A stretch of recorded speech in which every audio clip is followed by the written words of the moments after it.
So today we're here to talk about engineering culture, but before we do that, let's just start with quick intros. I know that both of you have been on episodes of the Debrief before, but for folks who are just meeting you for the first time, I think it would be helpful for them to get acquainted with who each of you are and what your backgrounds are and what you do here at Incident. So Alicia, can we start with you?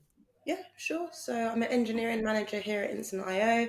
Been here for a year and 4 months. I look after the response team primarily, and of course do things across engineering in general.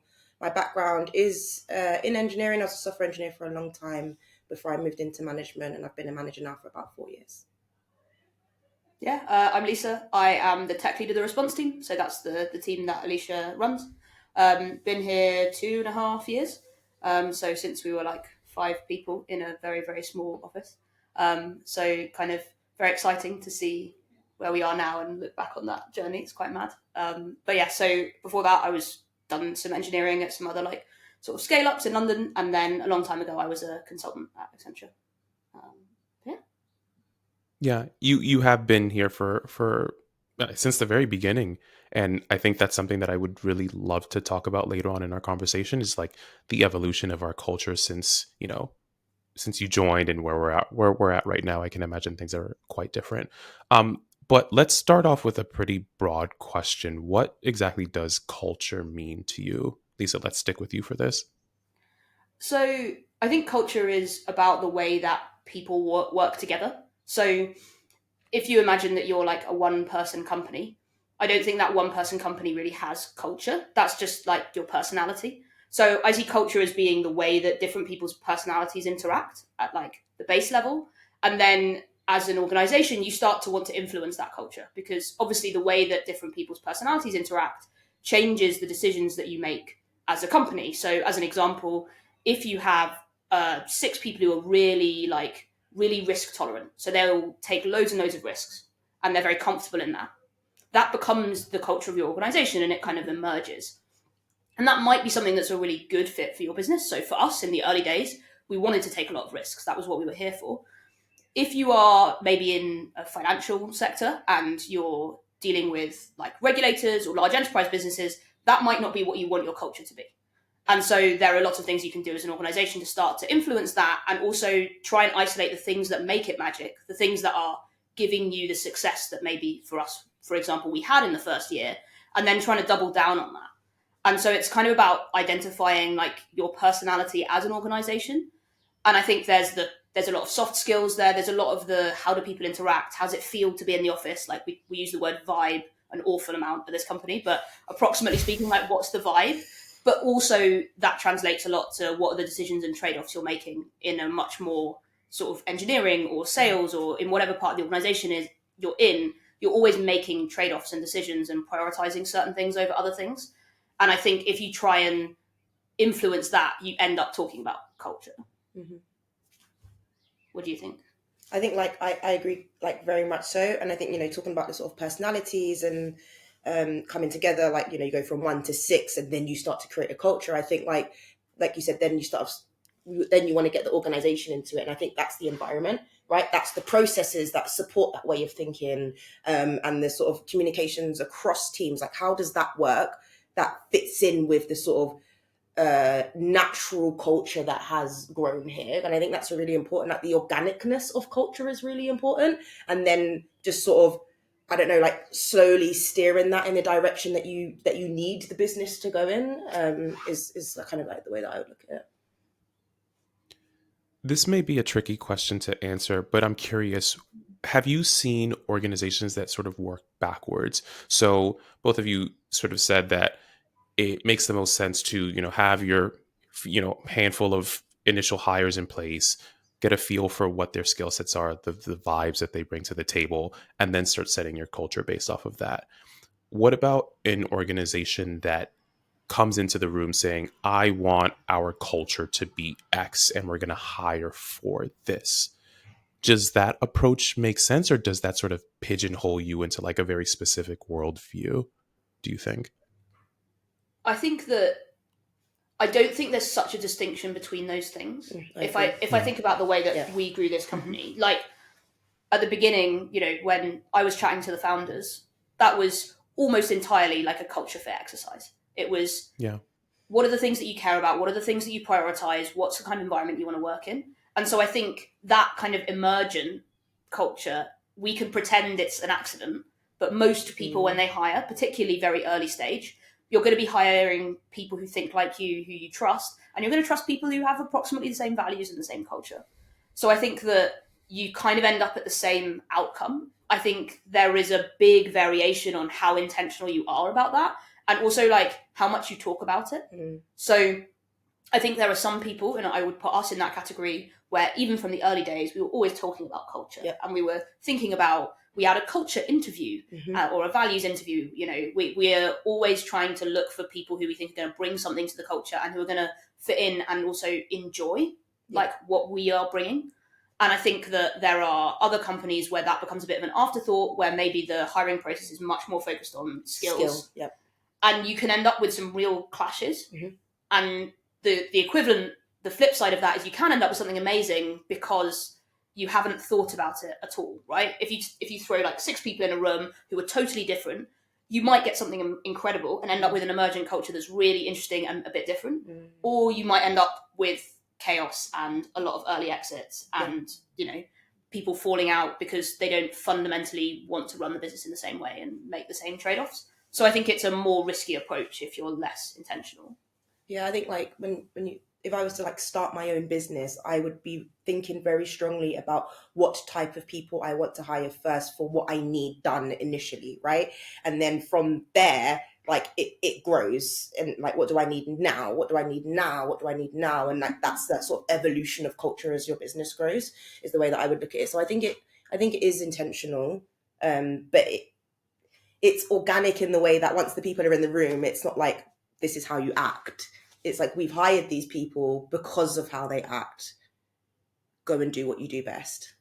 Alicia, let's stick with you. I'm really curious. When you first started your career, what was your perception of a strong culture, particularly a strong engineering culture? I think when I first started my career, I didn't have a perception of what a strong culture culture in terms of workplace, and then secondary culture in terms of engineering. I was winging it for a long time and trying to figure it out. I think when culture started to become important to me is later on in my career. My first role, I was like the only girl on the team, which is like a very common thing. And I was like trying to fit into what existed, not knowing that I could like, I don't know, influence culture, I suppose. And I think when I started to influence cultures, when I joined like sort of a bigger company, and I was like, I can like collaborate with these people, and like this is what sort of culture and this is what good feels like, and then starting to make suggestions or like influence and push certain things, like, oh, we should be thinking more about this and we should be working more like this, and I guess that's why I tend to like lean into management, right? Because these are things I think about and care about. And then becoming a manager, I'm like, okay, this is like this is my job, this is my responsibility now. Like, how do I think about this thing, and how do I want people to work together? And for me, I'm vibes orientated. I like I want people to enjoy what they're doing, like very much so. I want people to be excited about the things that they're doing. So I guess that's what I start to like push for. Push is a strong word because I'm not a pushy person, but I guess that's how I behave to influence others to behave in a similar way. So, Alicia, I actually wanted to follow up on one of your points that you just made right now. So, you mentioned coming in and sort of getting a lay of the land and looking for like basically process improvement. So, you're coming in, you're saying to yourself, "Hey, I'm noticing that this is this way. Maybe we should think about it this way." You know, so on and so forth. But does that cause a little bit of anxiety, knowing that you're basically like the new kid on the block, and people may be perceiving you as someone who's coming in and trying to like change the culture that they have in place? Yes, is the short answer. It's really unnerving coming in as a manager, and like everybody's looking at you like, oh my God, this person's going to manage me. Like, how are they going to treat me? How are they going to like develop my career? Are they going to be good? I know, like me, like I have those feelings when a new manager comes in, like, who is this person? You know? So yes, it is unnerving. I think for me, the thing that I think is really important to do when you're in that position is nothing. come in and don't do anything. Talk to people, understand the culture, get to know everybody, let them know I'm not going to change anything. I'm not doing anything. I'm here to understand. I'm here to figure things out. Sit quietly in the room, take notes. When I first joined, I had like a list of notes of like things I would change, and I just like slowly wrote them down, until I felt like I understood why things were the way they are. I think it's really easy to come into an organization and be like, this stand-up's terrible, I'm going to change it. But without understanding why that stand-up is like that, there could be like a very, very good reason for it. Understand that reason and then make your change or suggest change or improvement.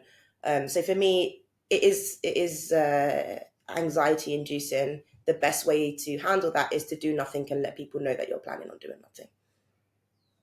Yeah, I think it's really interesting that you say that, because last week I spoke to Norberto, our new VP of engineering, and I asked him like, so what are you doing over the next like 30, 60 days? And his response was basically the same. Like, I'm here to listen. I'm here to absorb these first, few weeks, months. It's not about doing work. It's about taking a back seat, letting things play out, joining daily stand-ups, joining meetings, and just kind of being in a corner and listening to what people are saying, and not coming in very heavy-handed at first, like with an iron fist and saying, okay, I'm here. What you knew is no more. This is the way that we're going to do things now. So it's really interesting that extends even up to the VP level.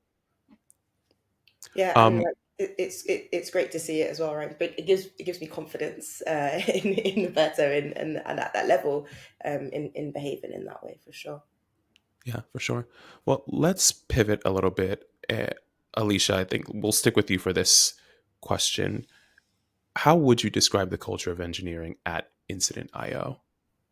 I would say highly collaborative, social, and engaging.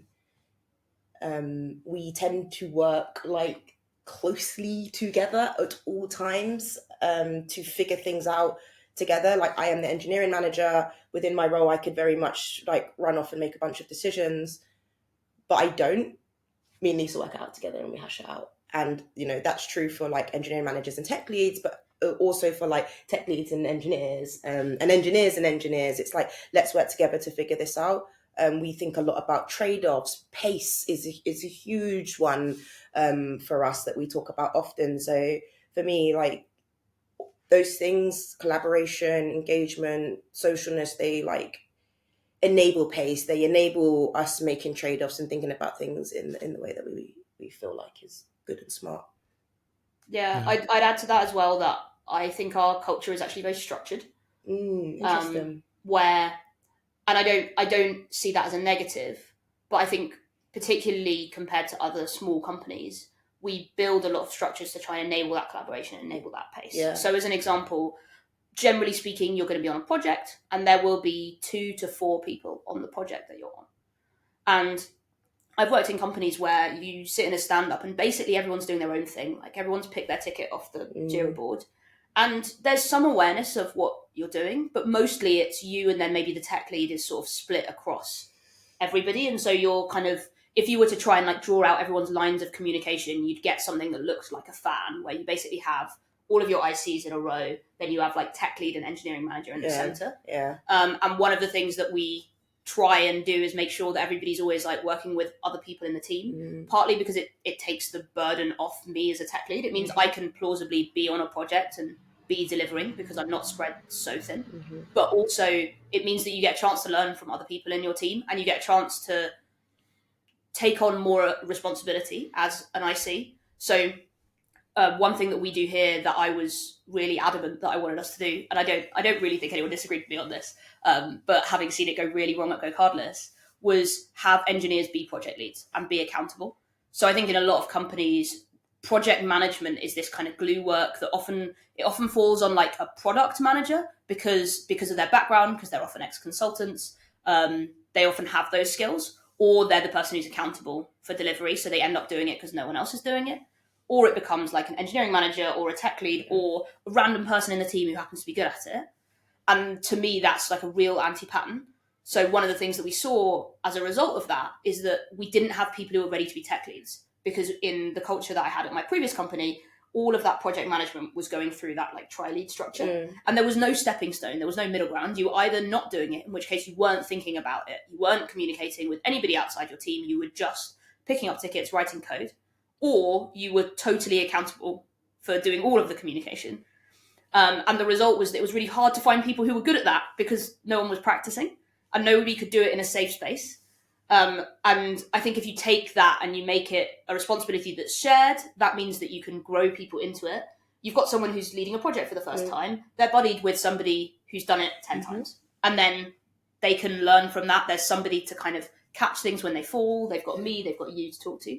And I think that it's that structuredness that allows us to do things like that, because we are quite intentional about the way that we set up our team for the week. And that also comes with like documents. You know, we have a planning doc every week. And it's not a big document, but we sit in a room every week and go exactly who's going to be on what next week. And then when we want to make a change, we can pull a lever and be like, oh, this project, you know, we really need an extra person on it. It's top priority for the team. How do we flex? And it's like that structure is what allows us to be flexible and allows us to adapt to the situation. Whereas I think if you don't have that structure, it becomes really difficult because you can't point at the thing that's wrong almost. I don't know. I feel like I didn't articulate that last bit very well, but. Yeah, I guess it's like, rather than having like one overarching thing with loads of tiny things that people are working on, you group. So in stand-up, you might have 7 people, for example, each talking about an individual thing. That's not how we do it in our stand-up. Our stand-ups are grouped up and 3 people will talk in stand-up about the project. When that means when something is going wrong, it's really easy to understand why from a project level, rather than this sort of massive thing with loads of tiny little things that like 1 or 2 people need to be on top of or above. You make these sort of contained worlds that are easy to sort of understand and grok when something does go wrong. Is that a nice way to put it? Yeah. Lisa, you just mentioned pulling a lever, and I actually want to double tap on that in just a bit. But before that, you have a really interesting perspective because, like we said early, you were one of the, founding engineers here. So I'm curious what your perspective is on how much things have changed between, those early days and today. I think something that I found quite comforting is I think our values haven't really changed. So what we're trying to do, the way we're trying to do it, is basically the same. I will always say, I want us to be the fastest engineering team in London. We want to deliver really high quality products. We want to have a really good time while we do it. Those things are all true now, and if not like more true than they were in the early days. I think the things that changes is the way that looks with 2 engineers versus the way that looks with 25 is obviously different. So it's kind of the mechanisms change, and there's obviously a lot more process because you don't need that much process where there's 2 of you and you're sat next to each other all day. And you need a lot more when there's, we've got 3, nearly 5 teams that each of those teams operate independently. We need those teams to be able to communicate with each other. We need those teams to work internally as well. And also we've got new people coming into the business. We've got to build new relationships. Like right at the beginning, primarily it was me and Lawrence doing all the engineering, and we had worked together previously. So we were coming in with a pre-baked way of working, understanding of each other. Onboarding in that environment is very different. Whereas when you start introducing new engineers, it's like, how do we work together? How do we get the best out of each other? I know how to get the best out of Lawrence because we've worked together so closely, but I don't necessarily have a good sense of that of most of the engineers who I don't, if I've not worked with them before. And I think that there's a lot more of that, like figuring stuff out. There's a lot more intentionality around what we're trying to do, and just being a bit more explicit as you grow, because you've got people coming from much more different environments. So as another example, there are certain things where, so Go Cardless or GC was the place that me and Lawrence used to work at. And when we'd be talking about things, we'd obviously use that as a point of reference because that was a culture and an environment that we both experienced, which you can't really do anymore because you're sat in a room of 10 people and only 2 of them were in that environment. And so you start to get a load of input from other people, which is really exciting. And you start to be able to say, oh, we saw the bad version at the place that we were, but like, who's seen a good version of this? And what made it good?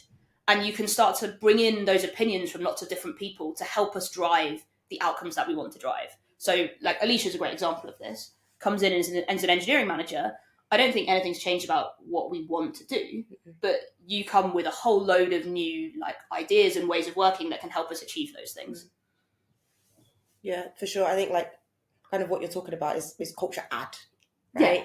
Like, and we talk a lot about culture fit and growing culture, but I think it's really important to have like diverse opinions from different companies, different experiences, different like cultures, like backgrounds, and bringing that all into a room and being like, what do we do? How do we do this well is like really, really important. I think, you know, when it comes to sort of making change, it's more about like from the beginning, you know, I joined when there was 10 engineers and now we're like 25. It's noticing change and noticing patterns of work. And then when it comes to adding process to that, it's documenting what already exists rather than creating a new process. So I guess like that's the way that I would look at it. It's like adding opinions, adding thoughts, noticing how we change and documenting it. Yeah, I think that's one thing that we do a lot in retros, where you're basically you're trying to look for those things that happen by accident and make them on purpose. So you're like, you know, sometimes in a retro, you're sat there and we did that. That was a terrible idea. Let's not do that again. And you send out your retro notes to the team being like, hey, you know, don't make this mistake that we made. It didn't feel good. But the flip side is also true, where you do something and you're like, oh, if we did this on all projects, that would be great. Yeah. And I think that's how you build up your kind of processes and your ways of communicating and ways of working. It's like you basically try things and see what sticks. And the challenge is making sure that when you find something that works, you keep doing it. And you keep iterating on it, rather than finding, it's like, you know, you find the diamond in the rough and then you forget about it and you walk away because you get too distracted by the next like challenge that you've got in front of you. I think that's one of the big value adds also of having engineering managers, having people who are in roles where they're thinking about culture very actively. Because if you are thinking about delivery, which is still, I mean, even my like primary focus, it's really difficult to make space for that. Like, what can we do better? What can we do differently? Why did this work? Not just like, did it go well? Did it go badly? And it's like taking you up to that next level from just assessing the like output, I guess, through to being like, what were the things that made it go well? How do we repeat that? How do we help train other people to be able to do that thing that you could do that maybe other people wouldn't have been able to do? And sort of spreading that. And it becomes a bit of like, I don't know, I have this horrible image in my head that I'm like failing to turn into an analogy of, I don't know if it's the thing in science where you drop like a crystal into water and it like spreads and it's supposed to show you about diffusion. Anyway, in my head, it's like something like spreading through an organization. That's kind of how I view culture. And you're trying to work out how do you like amplify that and how do you get the good bits and like amplify them through. Makes me think of fungi. Yeah, but that was worse. But I think what I went with was also appalling, so it may just all need to go. Yeah, we'll figure it out. Yeah, one day we'll have a great analogy for that, and everyone will be like, "Oh my god, it makes so much sense." Yeah. That wasn't the day. Before we talk about what we mean by pulling a lever, I wanted to very quickly ask. We say like it's important to account for different perspectives and opinions, you know, as you continue to scale.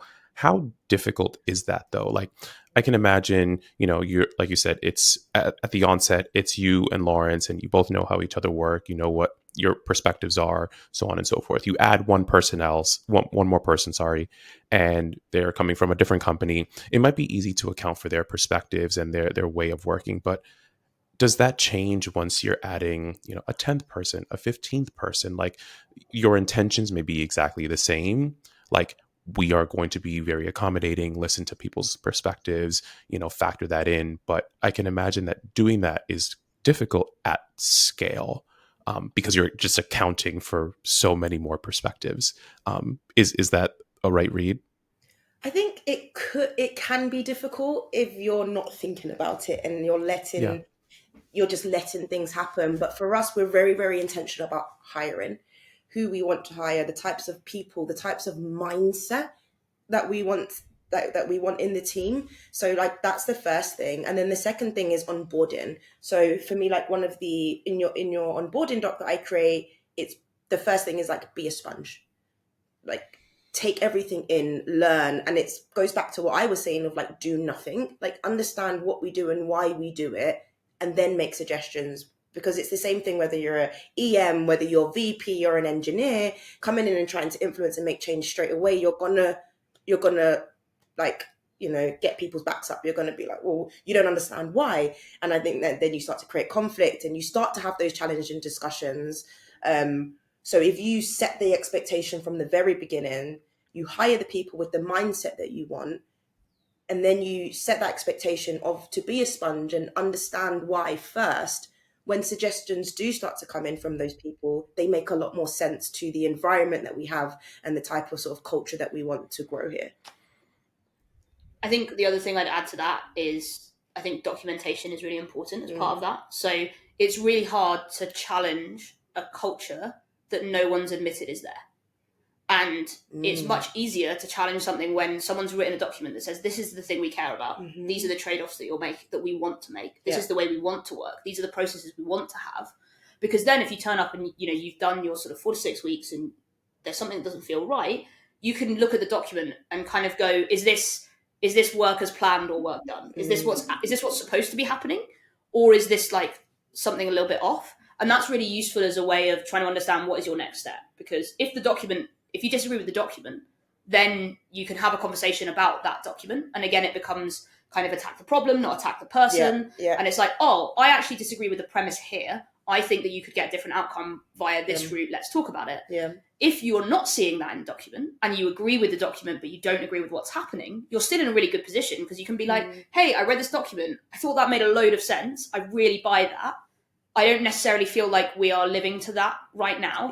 What can we do to sort of get back to that, or have we deliberately changed? And I think all of that is much easier if you can anchor yourself to something explicit, because it kind of gives you the permission in a way to actually challenge something.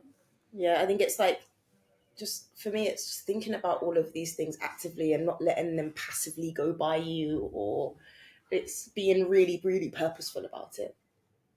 So I'd like to get back around to pulling a lever. So Lisa, I think it was you that mentioned this. Can you explain what we mean by that? Alicia, I actually think that you might be best equipped to answer that question. Sure. So like pulling a lever, I guess another way, and maybe a more common way of saying it, is like knowing what tools you have in your toolbox box. So if there is something that has changed or gone wrong, or something that has gone right, it's understanding what you can do to like sort of influence that. So if a project's off track, it's making sure my engineers know that they can message me or Lisa and say, this is off track, I need more people, or this is off track, I need to cut scope, whatever that lever is. It's being able, basically making sure that your engineers know what they are and how to use them and when to use them. And I think levers change often as well, and they're constantly introduced, and some fall off the radar, and there's often times where you need to remind people, hey, we should be doing this, and hey, don't forget that you can do this. And it's like, yeah, great, thank you. So I think like it fits really nicely into culture as something that you have to sort of continuously remind people, and remind people that they have these things that they can use. So you might want to look at it as tools in your toolbox. We call it levers, but I think it's incredibly important that people know how they can make change and make things better. Yeah, it's that empowerment point, which I think is normally the point that goes wrong. Like most companies do have the ability to flex those things, but I think they often like really underuse them. The plan becomes like the status quo to the extent that it feels like such a big emotional sort of hurdle to change the plan. And so like that's one thing that we care a lot about, and we talk a lot about being able to change those plans and flex things. But it's also like empowering people to say something when they think something isn't right. And it's so easy to accidentally end up in a culture where that just isn't happening anymore. And there's like, you know, there's a little bit sort of broken windows theory of, oh, well, this is just always bad and it always feels bad, so I'm just going to be here feeling bad.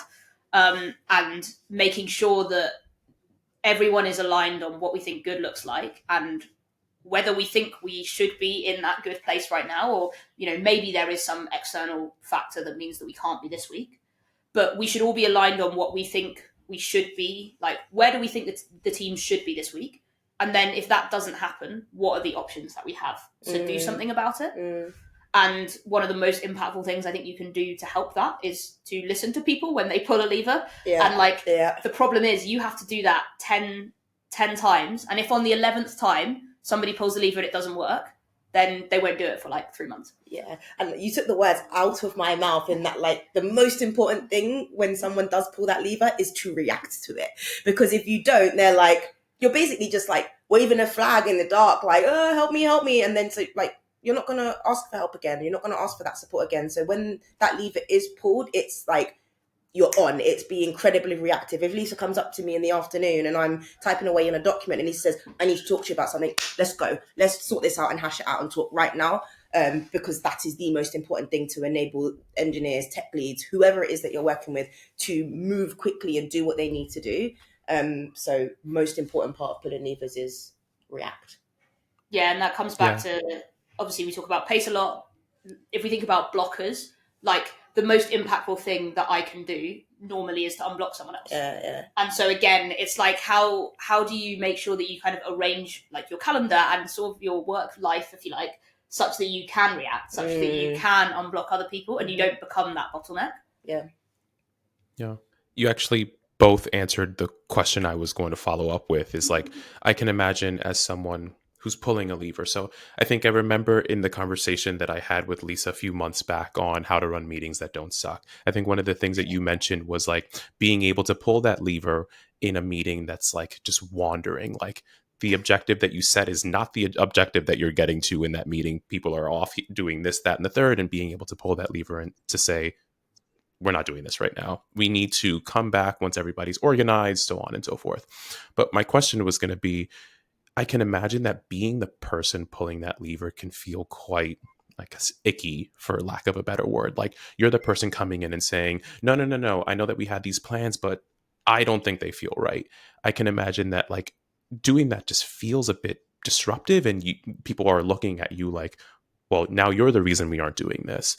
And what I was going to ask was like, how do we make sure that we're both communicating that this lever is a thing that we want people to actively pull, but when they are pulling it, we're not ostracizing them or making them feel like, wow, now you pulled the lever, now everything is ruined. But I think you both answered that question already. I think I have a little bit more to add to that, if it's okay. Yeah, go ahead. In that sort of meeting room setting, there's two things. There's example setting, so having someone like Lisa do that often, or even somebody that's not a tech lead, like maybe Isaac, for example, one of our more senior engineers, doing that and getting a good reaction to it. Oh, great thought, Isaac, let's discuss. So other people in the room can see that happen and be like, oh, maybe I can do that. I think the other thing is, as a EM, as a TL, is asking those questions to that person, like, hey, this feels a little bit off. Should we talk about scope? And letting them think about it and be like, oh, well, yeah, actually, maybe we should. But if you're not like opening the door to that and being like, hey, we can talk about this thing now if it's important. This feels off to me. Does it feel off to you? That's another way to like encourage them to start thinking about those levers and pulling them more often. Yeah, the other thing I'd say is there's a lot of like don't shoot the messenger. You can have a bad outcome, and that may well be because people on a project made bad choices. The thing that you must never punish is finding out that there's been a bad outcome.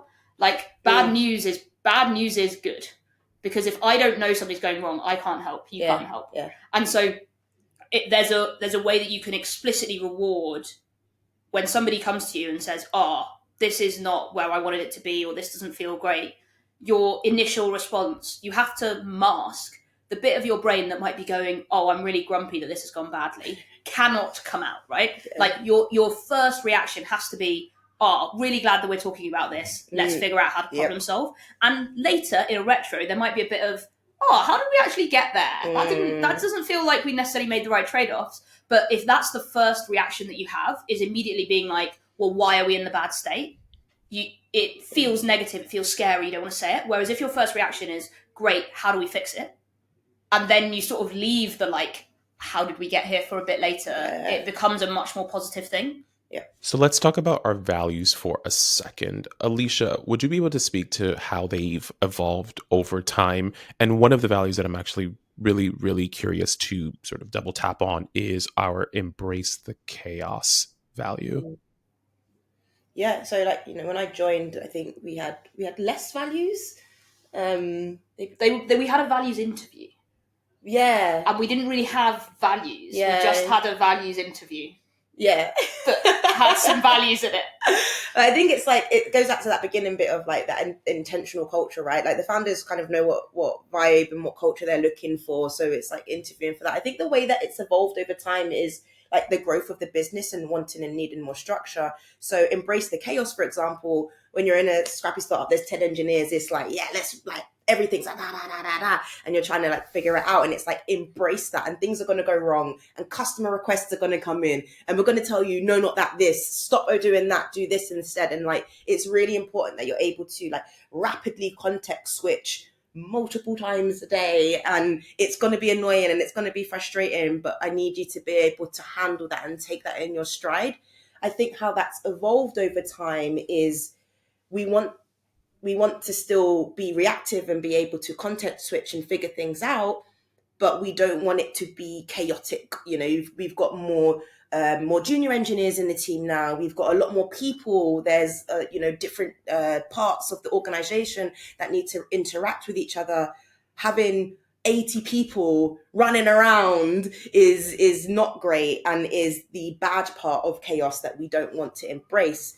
So the way that we thought about it and thought about changing that is it's not about embracing chaos, but finding a way to get something done, regardless of what that is, regardless of if that's like someone jumping on a plane to bring swag to Amsterdam because we ran out of it, or whether that's like stopping a project or pausing a project for a sort of a high value feature request coming in. It's like getting people into the mindset of what can we do to make this thing happen, rather than let's run around like headless chickens. I would argue that we were never fully headless chickens. We weren't fully. We were just somewhat headless at times. Yeah, maybe we like run around like semi-headless. What's the Harry Potter guy? Nearly headless Nick. Very appropriate. I think that there's also, I think embrace the chaos was one of the things we really wanted was, as Alicia's saying, like people who are comfortable not sticking to the plan. Yeah. And where that doesn't sort of make them very, very anxious. I think now we're in a place where we stick to the plan a lot more, bluntly, because we have a lot more structure. We have a lot more people that gives us more flex. Yeah. And so that in and of itself becomes less important. And what becomes more important is the like, how good are you at sort of enumerating all of the possible solutions and finding the one that is going to fix the problem? And how comfortable are you with the fact that that might be a bit uncomfortable? Yeah. It's like making difficult decisions, having difficult conversations. No one wants to pause their project that they're halfway through. It feels rubbish, but sometimes that is the right decision. And there's a pragmatism there as well. And there's like a comfort with that. Ultimately, we as a whole company have goals that are at company level. And sometimes there will be a goal that's at a higher level that is more important than your sort of micro goal of that project. And being sort of up for that and excited for that and being like, yeah, I can contribute to the business more meaningfully by doing this other higher priority thing, rather than getting very caught up with the like, well, this is what I thought I was going to achieve this week. And now I can't achieve my little thing, and now I'm upset and I don't feel good about it.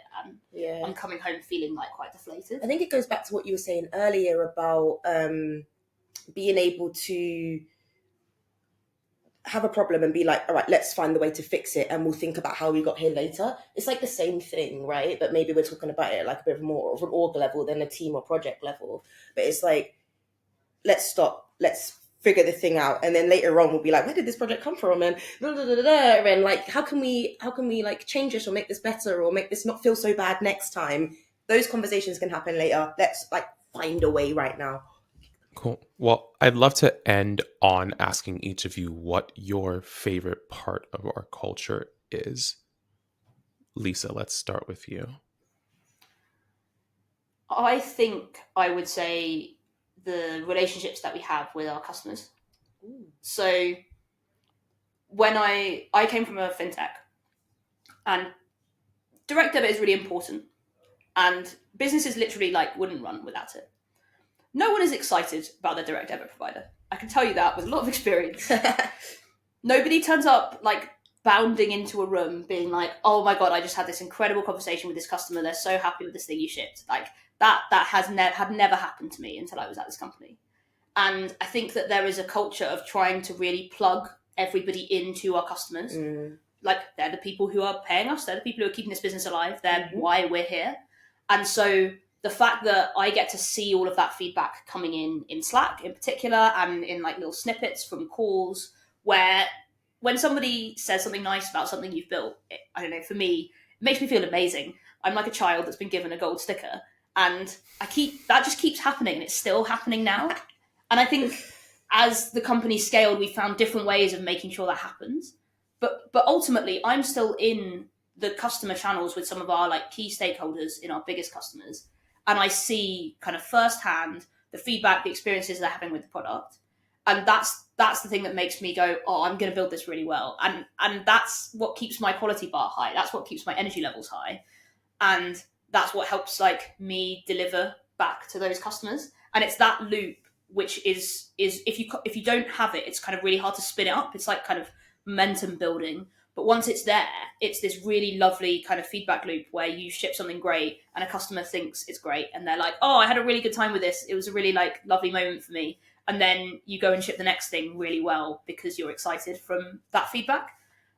So yeah, the idea that you can always talk to customers, that we have lots of visibility over what customers are saying. We don't really like shield people in the company from our customers in any way, which is totally unlike anywhere I've been before. And I just find that like a massive energy boost. I think for me, my favorite part is like this. It's like seeing, it's like seeing someone. It's Lisa. Yeah, I'm her favorite part. It's just culture. Lisa. Yeah. it's like the joy and happiness that everyone has coming into work, whether it's the energy from customers or energy from figuring something hard out. Right? It's the relationships, it's the dynamic, it's us sitting down and hashing something out, or me seeing Lisa do that with Sam or someone else in the team, and I'm walking past and I'm just like, yeah, vibes, and everyone's excited and hyped, and I'm like, that's what I love coming in. I love that everybody loves coming in to the office and working together and wants to hang out with each other and do good things and ship nice things for our customers, and that's my favorite part.